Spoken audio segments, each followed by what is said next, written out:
Hello friends, tell in ব্রিফে তোমাদের স্বাগত। আমি নীলাঞ্জনা, আর আজকে আমি উইলিয়াম শেক্সপিয়ারের লেখা একটি famous romantic work Romeo and Juliet গল্পটি শর্টে এক্সপ্লেন করব। এটি একটি ট্র্যাজিক প্লে, আর এই প্লেটির ফুল নেম হচ্ছে the excellent and lamentable tragedy of Romeo and Juliet. এটিকে লেখা হয় 1591 থেকে 1596 এর মধ্যে। ফার্স্ট পারফর্ম করা হয় 1595 টু 1596 এবং ফার্স্ট পাবলিশ করা হয় 1597 এ।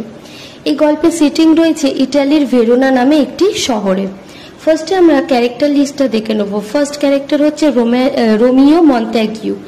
ইনি হচ্ছেন এই গল্পের হিরো এবং এনার বয়স হচ্ছে 16। Next character Juliet Capulet. ইনি হচ্ছেন এই গল্পের হিরোইন এবং এনার এজ হচ্ছে 13।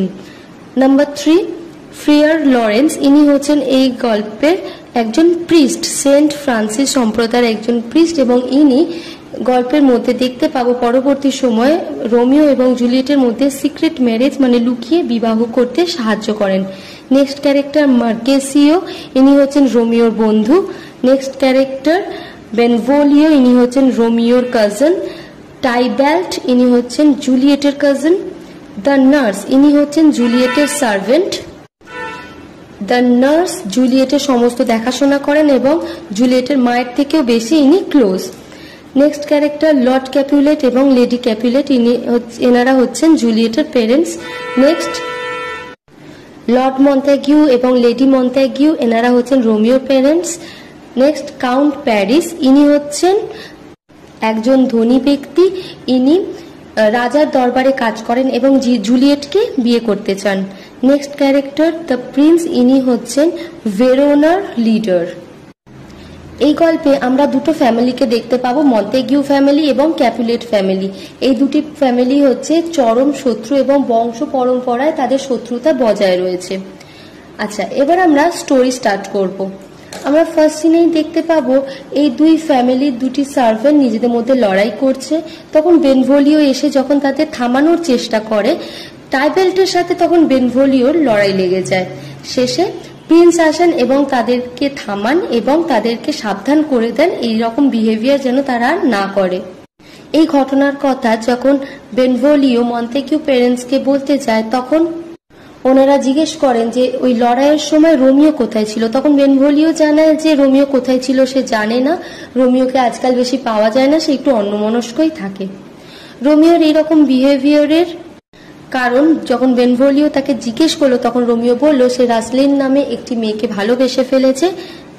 তখন বেনভোলিও তাকে প্রমিস করে যে সে রোমিওর কাছে রাসলিনকে এনে দেবে। অন্যদিকে কাউন্ট প্যারিস লর্ড প্যারিসের কাছে জুলিয়েটকে বিয়ে করার প্রস্তাব রাখে। তখন লর্ড ক্যাপুলেট প্যারিসকে তাদের রাতে যে ডিনার পার্টি আছে তখনের জন্য তাকে ইনভাইট করেন এবং বলেন সেখানেই প্যারিসের সাথে জুলিয়েটের দেখা হয়ে যাবে। ডিনার পার্টিতে ইনভাইট করবে বলে ক্যাপুলেট ফ্যামিলির একজন সার্ভেন্ট গেস্ট লিস্ট নিয়ে শহরে ঘুরছে, কিন্তু সে পড়তে জানে না। তাই হেল্পের জন্য সে তখন রাস্তায় রোমিও এবং বেনভোলিওকে দেখতে পায় এবং তাদের থেকে সাহায্য চায়। রোমিও দেখে গেস্ট লিস্টে রাসলিনের নাম আছে, তাই রোমিও ডিসাইড করে সেও সেই পার্টি অ্যাটেন্ড করবে। অন্যদিকে জুলিয়েট, নার্স এবং লেডি ক্যাপুলেট মানে জুলিয়েটের মা বসে আলোচনা করছেন যে রাতের ডিনার পার্টিতে কাউন্ট প্যারিস আসবে। নার্স এবং লেডি ক্যাপুলেট জুলিয়েটের সামনে প্যারিসের খুব প্রশংসা করে, ফলে জুলিয়েট শেষে প্যারিসের সাথে দেখা করতে রাজি হয়ে যায়। রোমিও, বেনভোলিও এবং মার্কেসিও মাস্ক পরে রাতে ডিনার পার্টি অ্যাটেন্ড করে, কেন কি তারা ইনভাইটেড ছিল না। পার্টিতে রোমিও জুলিয়েটকে ফার্স্ট টাইম দেখে এবং সে সবকিছু ভুলে যায়, এমনকি রোসালিনকেও, এবং জুলিয়েটের প্রেমে পড়ে যায়। রোমিও মাস্ক পরেছিল, কিন্তু টাইবেল্ট তার ভয়েস শুনে বুঝতে পেরে গেছিল যে সেটা রোমিও এবং সে কথা টাইবেল্ট ক্যাপুলেটকে বলে, লর্ড ক্যাপুলেটকে বলে। লর্ড ক্যাপুলেট পার্টির মধ্যে কোনো অশান্তি চায় না, তাই সে তখনের জন্য রোমিওকে ছেড়ে দিতে বলে। রোমিও জুলিয়েটের সাথে ডান্স করে, হাত ধরে, even they try to kiss. জুলিয়েটও বাধা দেয়নি। তো এর থেকেই বোঝা যায় যে জুলিয়েটও রোমিওকে আস্তে আস্তে পছন্দ করছিল। পার্টির শেষে রোমিও জুলিয়েটের বাড়ির বাইরে একটি দেয়ালে উঠে জুলিয়েটের সাথে অনেক প্রেমালাপ করে। এবার রোমিও তার বন্ধু প্রিস্ট ফ্রায়ার লরেন্সের কাছে যায় এবং রোমিও এবং জুলিয়েটের বিয়ে দিতে পারবে কিনা জিজ্ঞেস করে। ফ্রায়ার লরেন্স কিছুক্ষণ ভাবার পরে রাজি হন, কেন কি তিনি ভাবলেন হয়তো এই বিবাহের ফলে দুটি বংশের মধ্যে বন্ধুত্বের সম্পর্ক গড়ে উঠবে। বেনভোলিও এবং মার্কেসিও রোমিওকে এসে খবর দেয় যে টাইবেল্ট রোমিওকে চ্যালেঞ্জ করেছে লড়াই করার জন্য, কিন্তু রোমিও তাতে রাজি হয় না। রোমিও নার্সকে বলে জুলিয়েটকে বিবাহের জন্য এই জায়গায় সঠিক সময়ে পৌঁছে দিতে। জুলিয়েট সঠিক সময় আসে এবং ফ্রায়ার লরেন্স রোমিও এবং জুলিয়েটের বিবাহটা দিয়ে দেন। এবার টাইবেল্ট রোমিওকে খুঁজে পায় এবং রোমিওকে মারতে চায়, কিন্তু রোমিও টাইবেল্টকে মারতে চায় না, কেন কি সে জুলিয়েটের কাজিন হয়।